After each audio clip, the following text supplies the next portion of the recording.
Welcome to How to Start a YouTube Channel.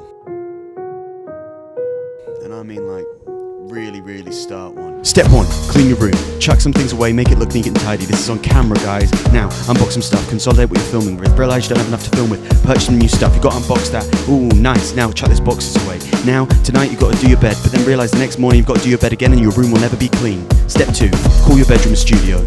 You're a fucking studio! That was weird, but thank you. Let's move on. Wait, stop there, and definitely stop that annoying, free-to-use YouTube music. You say it. Well, surely we can make better opening titles than that. Step 3, make better opening titles. Wait, just please don't use that music.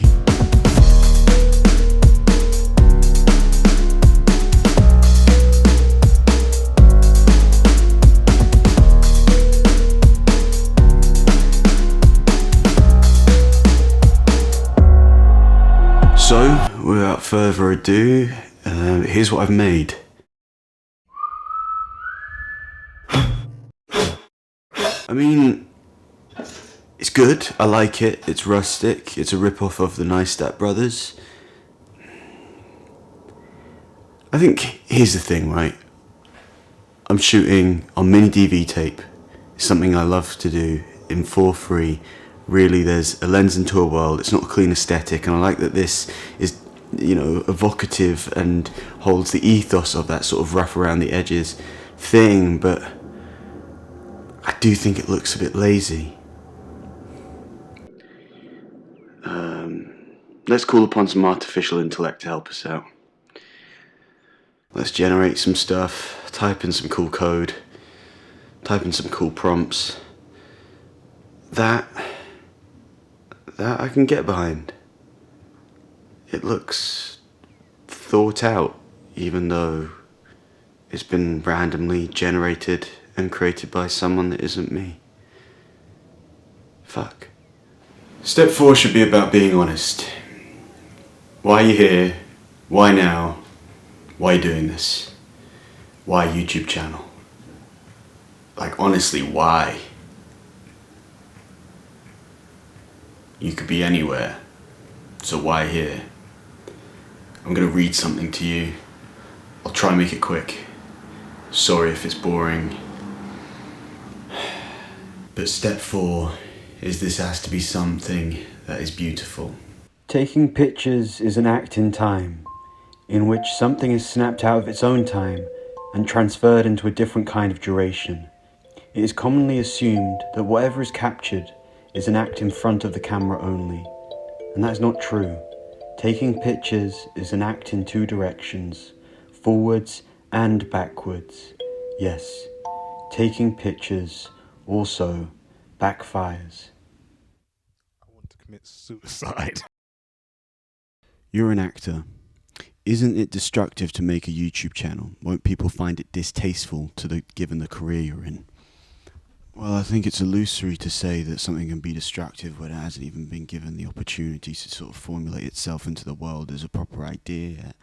And I think, you know, we're not just these ideas of career, we're a load of things. I'm really interested in the potential of filmmaking itself and want to be a director, writer, and establish that more. And this gives me an exponential growth in that sense, in that area, and also maybe a little bit of self-expression.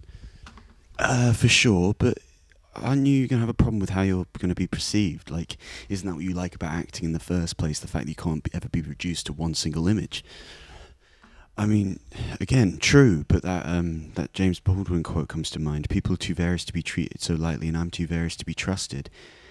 And it's not like any solidified sense of myself is going to be grounded forever. Everything's going to fall victim to the complexity of time, and there I'll be saved. And it's not like I'm emitting a persona here, but more a persona is going to be put onto me through the mere framing of me filming myself on YouTube.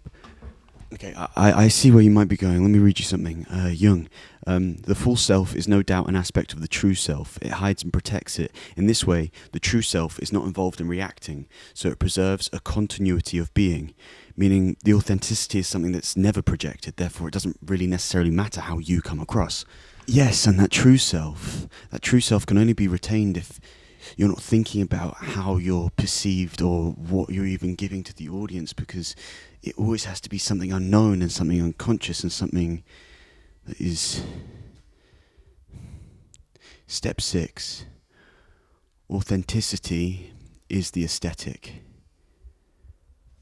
Thanks for helping with that. It's nice talking to you like this sometimes. I love you. I mean, yeah, I love you as well. Well, actually, no, I don't. You're kind of a fucking liar. You've stole this whole setup off some other kid on YouTube.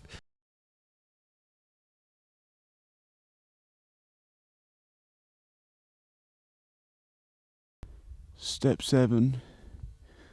Always interact with the world. Connect to the people that like the videos. Always show face. Never lose momentum. And just know, fear of social interaction is the first sign of impotence. Step 8. Make YouTube part of the new cinematic experience. And if that doesn't work, step 9. Try and make each of your YouTube videos feel like a short film. What does that mean?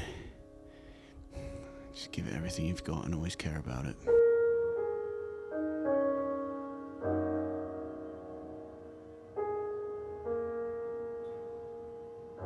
And finally, step 10. That's for me to get on and make the short films.